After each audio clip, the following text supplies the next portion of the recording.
We will now have a look at the whistleblower policy at EID Paris. What is whistleblowing and why is it required?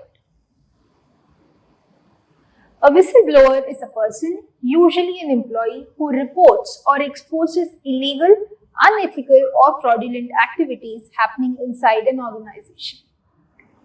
They risk their own job security and they face retaliation for bringing out the malpractices and corruption that are existing within the organization.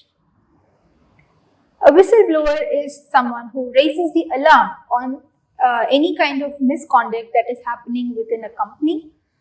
And some of the most common whistleblower cases involve employees reporting on corruption, fraud, discrimination, and so on.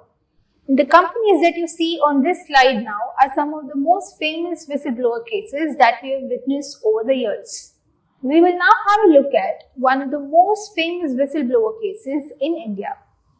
Satyendra Dubey was one of the first whistleblowers in India, his major role being highlighted in bringing out the corruption in the functioning of the Golden Quadrilateral highway construction project initiated in 2001. It was then the largest highway project and the fifth largest highway construction in the world. Satyendra Dubey, post his education, got deputed in the National Highways Authority of India in July 2002, where he became the project leader or the project director in the construction project of the Golden Quadrilateral. During his period in the deputation of this project, he revealed the corrupt practices in the system, including financial irregularities, providing low quality of construction material, etc., about which he complained to his senior, and in return he was transferred to Bihar. Again, he observed the same sort of maladministration and corruption in the construction. And this time, he wrote a letter to the Prime Minister of India. The Prime Minister of India in return wrote a letter to the Ministry of Road Transport and Highways, in which his identity was revealed. Unfortunately, he was murdered, and post his death and after a widespread outcry amongst the public, the Information Act of 2005, followed by the Whistleblowers Protection Policy of 2014, was implemented for the protection of the whistleblowers and for practicing anonymity of their identity. We will now move on to have a look at the other aspects of the whistleblower policy. Why was the whistleblower policy introduced?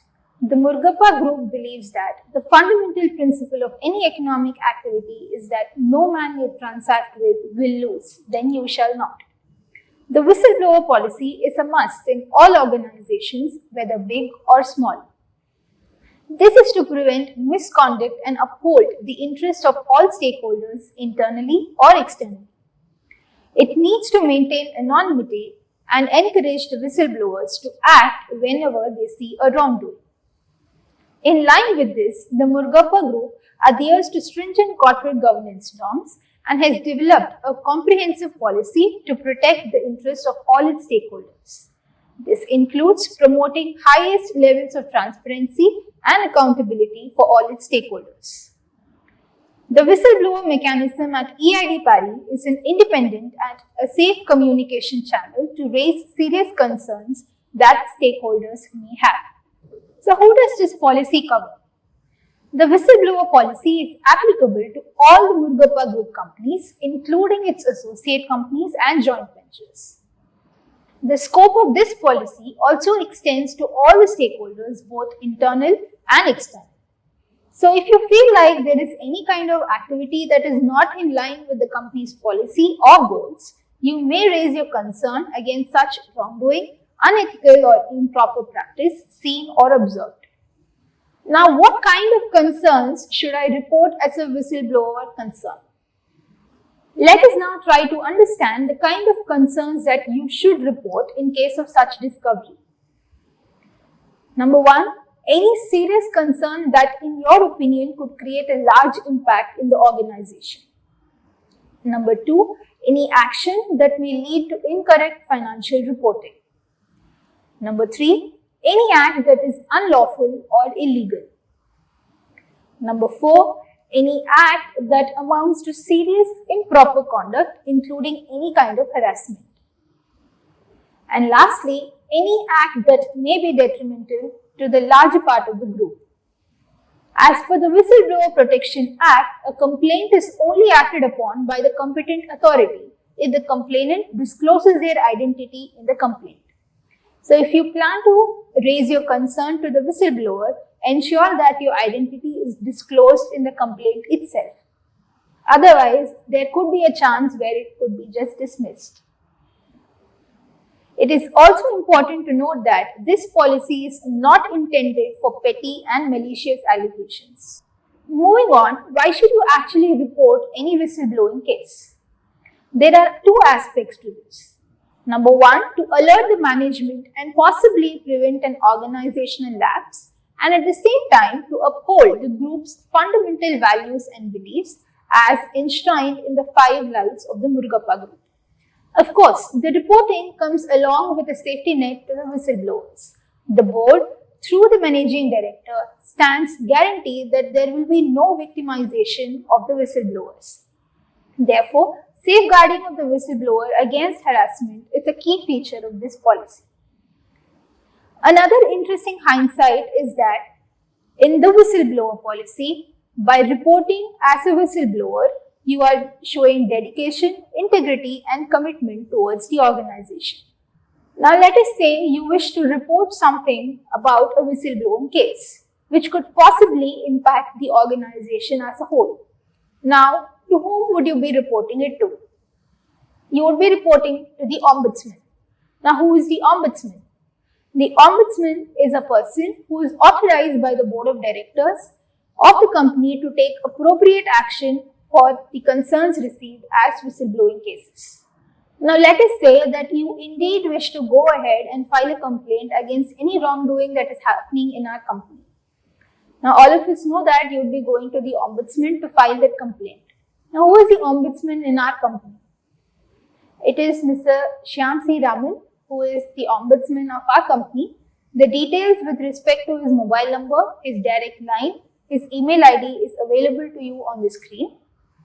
Apart from this particular piece of information is also available in the website of our company. Now, coming to the last section of the whistleblowing policy, which is going to be about as to how it is actually going to work. Now, let us say that you are going to be the whistleblower for this particular example. As a whistleblower, you would be going to the ombudsman, Mr. Shyam C. Raman, and you would be filing your complaint. And then the initial inquiry will start, and if in case it is discovered that it is a false alarm, then it will automatically be dismissed. Now, let's say, for example, the case is not actually a false alarm and there has been some kind of disturbances or wrongdoing within the organization. Now, once substantial information is sought from the respective parties, a committee will be appointed and detailed investigation would be conducted. Once the investigation process is complete, the decision on the action to be taken would be discussed. Now, there are two aspects to this. Either that the concern is proved that there has been such kind of wrongdoing within the organization, and number two, that the concern has been disproved. Now, if there is indeed going to be some kind of wrongdoing and there is enough proof that there has been such wrongdoing, then disciplinary action will be sought and preventive measures will be undertaken.